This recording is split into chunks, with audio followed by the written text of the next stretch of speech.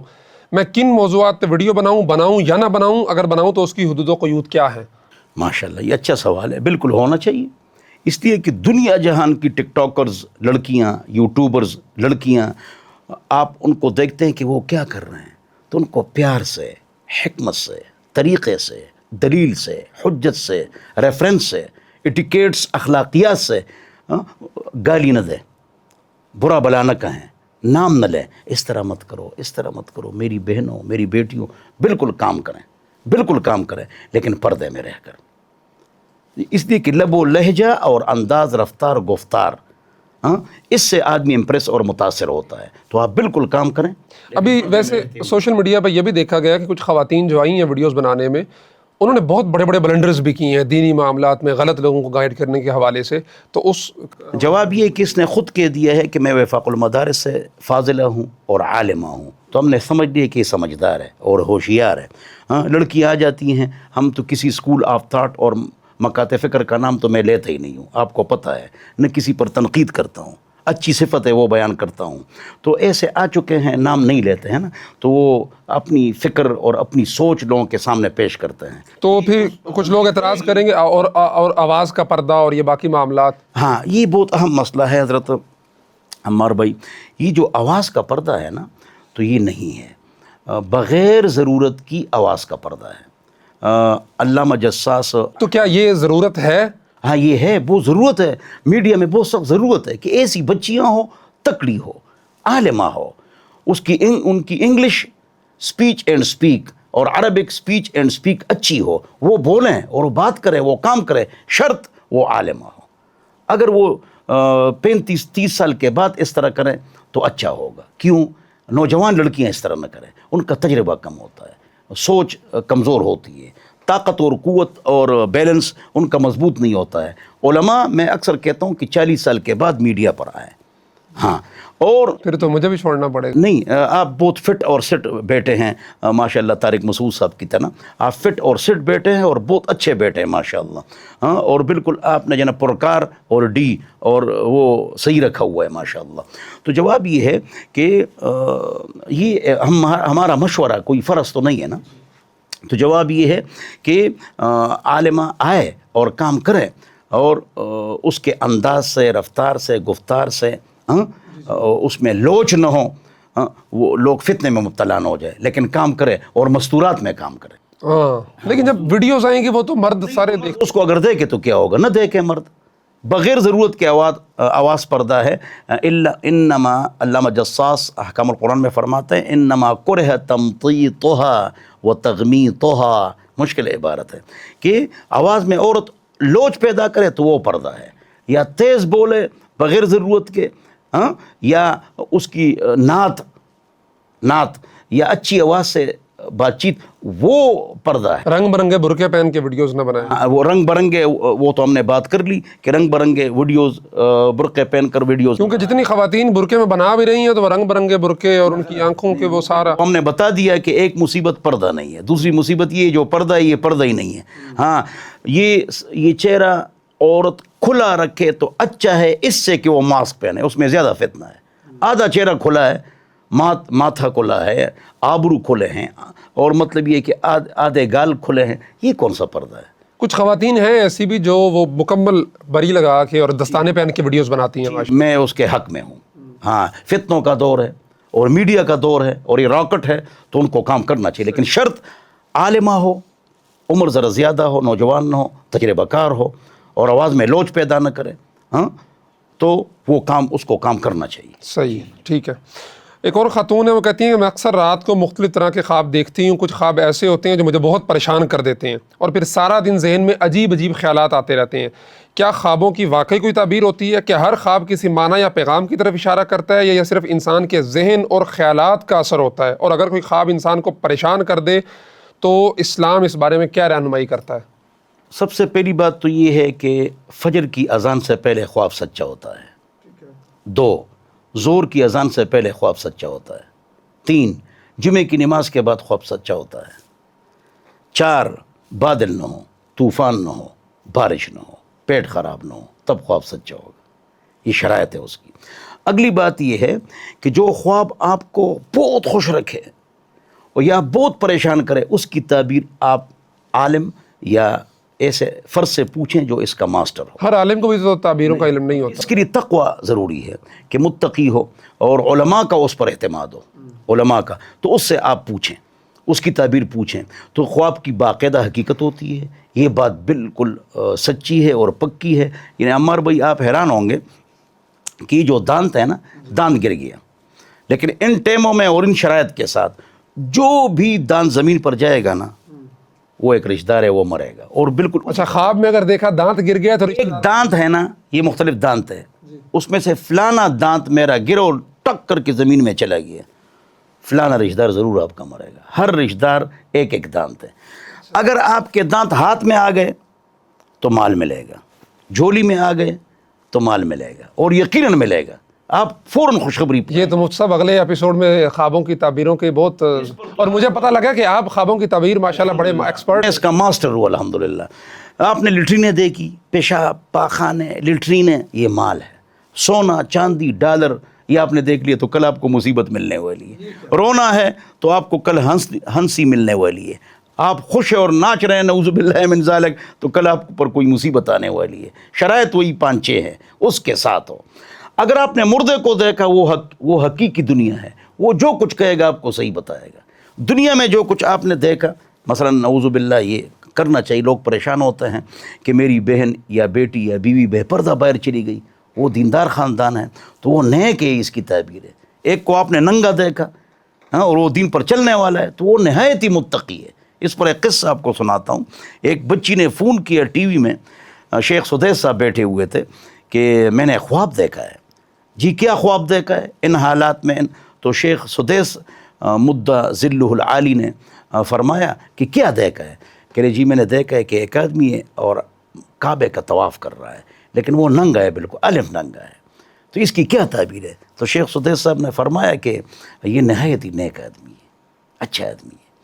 تو اس لڑکی نے جو فون کیا تھا اس نے کہا حضرت جی میں نے آپ کو دیکھا ہے، تو وہ رو گئے۔ تو بیوی بے پردہ ہے، تو اکثر یاد رکھو عمار بھائی 98% خواب اس کی تعبیر الٹی ہوتی ہے۔ جیسے زبیدہ نے خواب دیکھا تھا کہ چرند پرند انسان سب نعوذ باللہ مجھ سے بدکاری کرتے ہیں، تو لونڈی کو بھیجا کہ یہ میرا خواب ہے۔ محمد سیرین نے کہا کہ آپ دیکھ بھی نہیں سکتے، آپ ایسا خواب نہیں دیکھ سکتی ہیں، یہ کسی اور کا ہے۔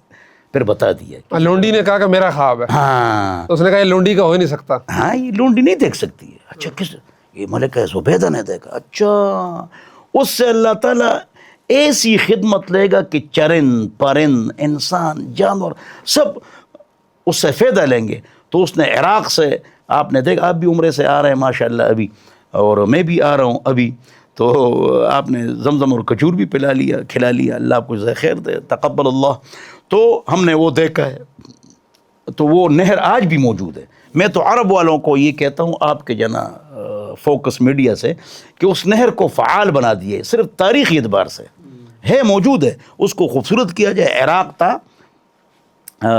مکہ اور عرفات، اس کو خوبصورت کیا جائے، یہ خواب کی برکت۔ دیکھو خواب اس کو نا، اس طرح بہت سارے خواب آپ تو اگر بعض دفعہ لوگ دیکھتے ہیں کہ اپنے والدین فوت ہو گئے ہیں تو خواب میں کسی کو دیکھا ہے، والد نے کوئی اس کو اشارہ کیا کہ یہ کام کرو یا وہ کام کرو، یا بعض دفعہ بیٹے کہتے ہیں کہ جی والد خواب میں آئے تھے، انہوں نے کہا تھا کہ جی وہ یہ پلاٹ تمہارا ہے، یہ مکان تمہارا، اور پھر یہ اس طرح کی جو چیزیں ہوتی ہیں۔ خواب سے حکم ثابت نہیں ہوتا، 2 عقیدہ ثابت نہیں ہوتا۔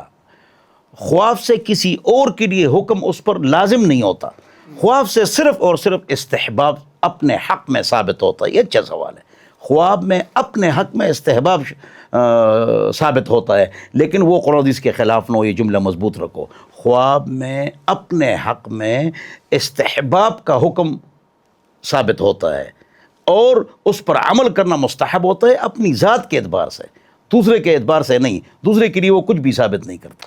ہمارے ایک دوست ہیں، وہ 2 بھائی ہیں، تو بڑے بھائی کو خواب یہ ہے کہ اس کے والد چھوٹے بھائی کے حوالے سے بڑے پریشان ہیں، تو اس کی کیا الٹ تعبیر ہو سکتی ہے، یا یہ حقیقت ہے کیا ہے؟ والد کا انتقال ہو چکا ہے نا، تو وہی جواب ہے کہ جو مردہ بات کرے وہ اکثر 98 بات سچی ہوتی ہے، دنیا والی اس کی تعبیر الٹی ہوتی ہے. تو اس کی تعبیر یہی ہے کہ وہ اس لیے پریشان ہے کہ چھوٹا بھائی گڑبڑ کر رہا ہے، وہ اپنی اصلاح کرے، دوستوں پر، اس کے دوستوں پر نظر رکھی جائے. جی جی صحیح ہے، صحیح ہے.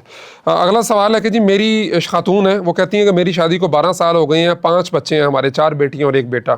خاوند بہت پیار کرتے ہیں لیکن انہیں زیادہ اولاد کی خواہش ہے، اور میں پچھلے 3 سال سے چوری چھپے مانے حمل ادویات استعمال کرتی ہوں، لیکن اب میرا ارادہ بچے مستقل بند کروانے کا ہے.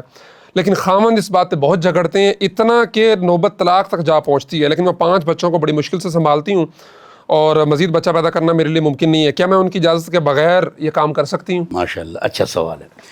عمار بھائی، منصوبہ بندی کی 2 قسمیں ہیں، ایک انفرادی ہے اور ایک اجتماعی ہے. یہ جو علماء زور لگاتے ہیں کہ منصوبہ بندی مت کرو، حرام ہے، ناجائز ہے، کفر ہے، اس طرح مت کرو، قرآن کی آیتیں پڑھتے ہیں، یہ اجتماعی منصوبہ بندی کے بارے میں. انفرادی منصوبہ بندی جائز ہے. اب اس کی صورتیں دیکھتے جائیں. نمبر 1، ایک عورت کے 4 بچے ہو گئے بڑے آپریشن سے، اگلا بچہ ہوگا تو وہ مر جائے گی. یہ نہیں لکھا ہوا آپریشن سے ہوئے کیسے ہوئے؟ نہیں، وہ خیر میں اپنی طرف سے بتا رہا ہوں. اگر آپریشن سے نہیں ہوئے اور ڈاکٹر نے کہا آپ مر جاؤ گی تو وہ منصوبہ بندی کر سکتی ہے. ایک انفرادی ہے، ایک اجتماعی ہے. اجتماعی 2 بچے اچھے اور یہ 3-4 اچھے، بس اس کی تحریک چلانا یہ حرام ہے. انفرادی جائز ہے. اب انفرادی صورتیں غور سے سنو، بہت بتا رہا ہوں. نمبر 1، 4 بچے بڑے آپریشن سے ہو گئے، ڈاکٹر بھی کہتے ہیں کہ بھائی اب اگلا بچہ ہوگا تو عورت معذور ہو جائے گی یا مر جائے گی، تو یہ منصوبہ بندی کرے. 1، 2، 120 دن سے پہلے، 4 مہینے سے پہلے منصوبہ بندی بچے کو ضائع کرنا یہ گناہ ہے، اور 120 دن کے بعد، 4 مہینے کے بعد اس میں سانس آ گئی، لہٰذا اس کو ضائع کرنا یہ قتل ہے. 2، 3، اگر یہ بچہ ہو گیا نعوذ باللہ وہ بدکاری کا ہے، مثلا بہت سارے لوگ قتل ہو جائیں گے، صرف پٹھانوں کے ہاں نہیں، یہ پنجاب کے دیہاتوں میں بھی اس طرح ہوتا ہے، اور یہ سندھ میں بھی ہوتا ہے، اور وزیرستان میں بھی ہوتا ہے. تو بچہ اگر بدکاری سے پیدا ہو گیا تو خاندان کے خاندان قتل ہو جاتے ہیں.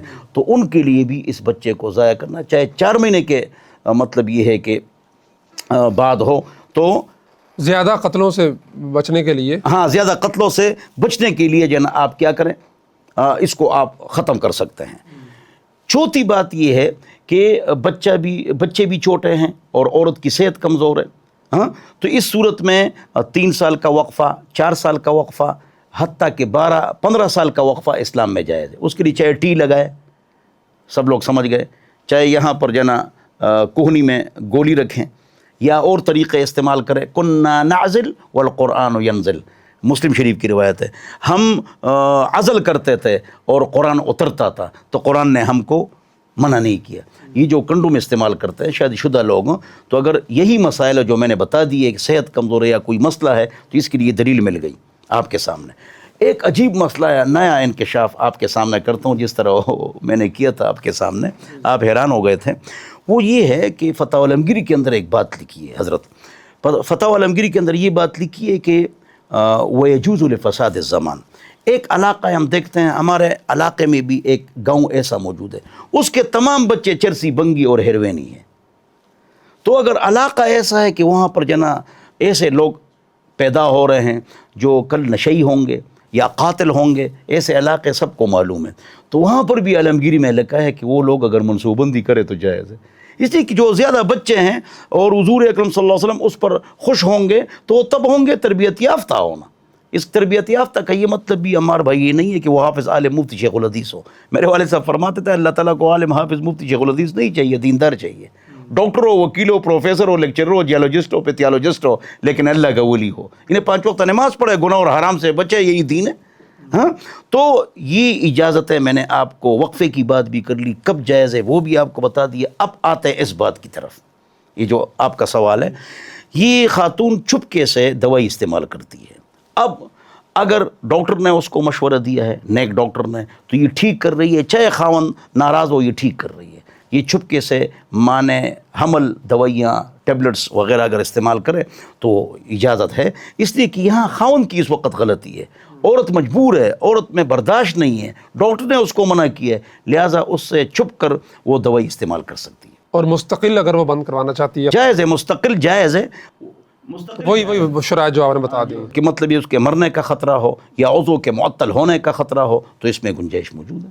وہ سب آج کے سوالات تو ہو گئے ہیں۔ آخر میں ہم نے جو لاسٹ ویک ریکارڈنگ کی تھی جواد نقوی صاحب کے حوالے سے، جو آیت کی طرح انہوں نے پیچھے کی عبارت بنا کے لگائی تھی، تو اس پہ انجینئر محمد علی مرزا صاحب کا رسپانس آیا ہے۔ انہوں نے لاسٹ ویک اپنے سیشن کے اندر ایک تو ان پہ حملہ بھی ہوا ہے، اسلام اس بات کی اجازت دیتا ہے نہیں دیتا، ہم نے تو اس کی بالکل مذمت کی ہے۔ آپ چونکہ مفتی بھی ہیں تو اس حیثیت سے آپ بتائیں کہ اس پہ کیا اسلام کہتا ہے کہ جس نے بندے نے حملہ کیا پھر وہیں پہ قتل ہو گیا ہے، اور اس کی کیا شرعی حیثیت ہے، اور اس طرح ہمارے معاشرے کے اندر یہ چیزیں کیوں آتی جا رہی ہیں کہ آپ اس کو جو ہے نا اتنی ایکسٹریم پہ جا رہے ہیں؟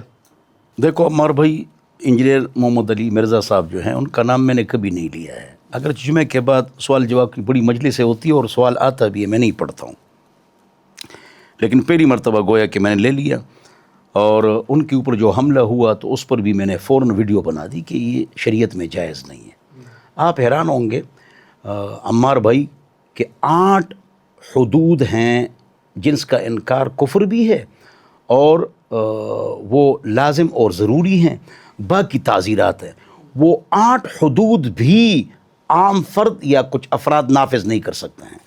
چاروں اماموں کا اتفاق ہے، اجماع ہے کہ حد کا نفاذ یہ افراد یا فرد کا کام نہیں ہے، یہ حکومت کا کام ہے۔ سوال کہ بھئی حکومت والے تو کچھ کرتے نہیں ہیں، آپ ان کے حوالے کریں نا، باقی اللہ موجود ہے، ان سے پوچھے گا، آپ کا فرض پورا ہوگا۔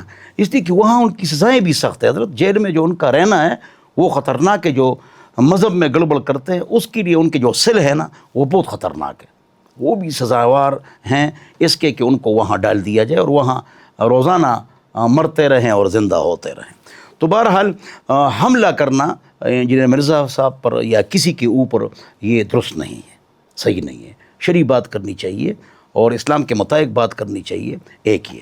دوسری بات یہ ہے کہ انہوں نے کہا کہ علماء کو سب کچھ قرآن نظر آتا ہے، تو ہم کو بالکل وہ جو عبارت ہے، بالکل وہ ان کا جو رسپانس آیا، آپ کی ویڈیو انہوں نے چلائی جو ہماری ریکارڈنگ تھی، انہوں نے کہا کہ یہ تو افسوس کا مقام ہے کہ ہماری عوام کو قرآن کا اور غیر قرآن کا فرق ہی پتہ نہیں ہے۔ جی دیکھو ہم نے کبھی بھی اس جملے کو قرآن نہیں کہا ہے، کب ہم نے قرآن کہا ہے، اور نہ ہم نے اس کو تحریف کہا بلکہ قط تحریف کہا۔ یہ جو عرب کے جو کافر اور مشرک تھے ان کے قرآن کے مقابلے میں انہوں نے جو آیتیں بنائی وہ میں پڑھ نہیں سکتا ہوں، بالکل اسی طرح آیت ہے، اسی طرح آیتیں ہیں، ہاں، لیکن وہ کفار نے بنائی، کفار نے بنائی، اور بالکل الم تر کیف فعل ربک باصحاب الفیل، اس پر میں وہ پوری صورت پڑھ سکتا ہوں لیکن نہیں پڑھتا ہوں، جو کافروں نے بنائی، اس کو کہتے ہیں سلخ، ہاں، اٹ از کالڈ سلخ، تو نے کیا اور اس پر باقاعدہ تنقید بھی ہوئی ہے، اور آپ اس کے لیے مطالعہ کر سکتے ہیں، علامہ باقرلانی نے اس پر تفصیل سے جی بحث کی ہے کہ قرآن کی طرح آیتیں پڑھنا، علامہ باقرلانی نے اس پر بحث کی ہے تفصیل سے۔ تو ہم نے کبھی بھی اس کو قرآن نہیں کہا ہے، بلکہ ہم نے کہا کہ فوراً قرآن کی آیت ذہن میں آ جاتی ہے تو اس طرح ان کو کوئی اور عبارت بنانی چاہیے تھی، یہ عبارت وہ نہ بناتے تو اچھا ہوتا۔ باقی انجینئر محمد علی مرزا صاحب کے بارے میں نے بھی کتاب لکھی ہے، اچھا، آج اس کا اظہار کرتا ہوں، لیکن میں نے نام شاگرد کا ڈالا۔ تو ہم کو بھی چاہیے کہ ایک آدمی کو ہم خود اس کے خلاف بول بول کے اس کو مشہور کر دیتے ہیں، ٹھیک ہے نا جی۔ تو میں نے لکھی حضرت امیر معاویہ رضی اللہ عنہ کے بارے میں، ان کی جتنی تقریریں تھی میں نے جمع کی، تقوس کے لڑکے سے وقاص رفیع، اور پھر جو نا ہم نے اس میں لکھا کہ یہ جو آپ کی روایتیں ہیں یہ موضوع ہے، یہ ضعیف ہے اور یہ استدلال غلط ہے، اور کتاب اس تک پہنچی ہے، ہمارے پاس دلیل موجود ہے، لیکن کوئی اس نے جواب نہیں دیا۔ اگلی بات یہ نہیں دیا ہے، اس نے میرے خلاف 2 ویڈیوز بنائی ہیں، میرے خلاف، لیکن دیکھو میں نے جواب میں اس کے خلاف کوئی ویڈیو نہیں بنائی ہے، ہاں، کیوں بناؤں، کیا ضرورت ہے، یہ بھی میں نے نرم گفتگو کی۔ تو بہرحال اللہ تعالی ہم سب کو سمجھ عطا فرمائے۔ یہ جو صحابہ کے بارے میں، بنو امیہ کے صحابہ پر تنقید، نعوذ باللہ من ذالک۔ بطور طنز ماموں کہنا ان کو، اور آپ کے ماموں امیر معاویہ رضی اللہ عنہ کے اوپر تنقید، اور 3 گھنٹے 40-50 مرتبہ امیر معاویہ رضی اللہ عنہ کے ساتھ رضی اللہ عنہ پڑھتے ہیں، ہاں کہ اللہ اسے راضی ہے، تو آپ کو پھر کیوں تکلیف ہے؟ اور پھر کہتے ہیں میں دل کے اوپر پتھر رکھ کر میں یہ پڑھتا ہوں، کہ ہم کو کتنی تکلیف ہوتی ہے کہ ہم رضی اللہ عنہ پڑھتے ہیں، تو مت پڑھو نا۔ تو بہرحال ان کو اس طرح نہیں کرنا چاہیے۔ لیکن اگر ایک آدمی ہوتا ہے ہمارا بھائی سویا ہوا ہے، اور ایک آدمی وہ ہوتا ہے جو بتکلف سو جائے، آپ اس کو کیسے اٹھائیں گے؟ لیکن اگر ایک آدمی نے ارادہ کر ہی لیا ہے کہ میں نے یہ کام کرنا ہے، تو پھر اس سے ہم کوئی گلہ نہیں کر سکتے ہیں، صرف پیار و محبت سے اس کو نصیحت کر سکتے ہیں۔ صحیح ہے جی۔ آج کے سوالات ہمارے مکمل ہو گئے۔ ہم ان جہاں پہ یہ اپلوڈ ہوگا کمنٹ باکس کو چیک کرتے رہیں گے، آپ کے جو سوالات ہوں نیکسٹ ویک کے لیے ہم انشاءاللہ وہاں سے لیں گے۔ آپ اپنے سوالات جو بھی ہیں، جس قسم کے بھی ہیں، مفتی صاحب کے سامنے رکھنا چاہتے ہیں، کمنٹ باکس کے اندر لکھ دیجیے اپنے نام کے ساتھ۔ نام نہیں بھی چھپانا، وہ ظاہر کرنا چاہتے تو اس کو بغیر بھی لکھ سکتے ہیں آپ۔ تو ہم انشاءاللہ ہر ہفتے امید ہے کہ ہماری یہ نشست ہوا کرے گی، اور ہم آپ کے سوالات کے جوابات مفتی صاحب سے لے کے آپ حضرات کے سامنے رکھا کریں گے۔ جزاکم اللہ خیر۔ السلام علیکم ورحمۃ اللہ وبرکاتہ۔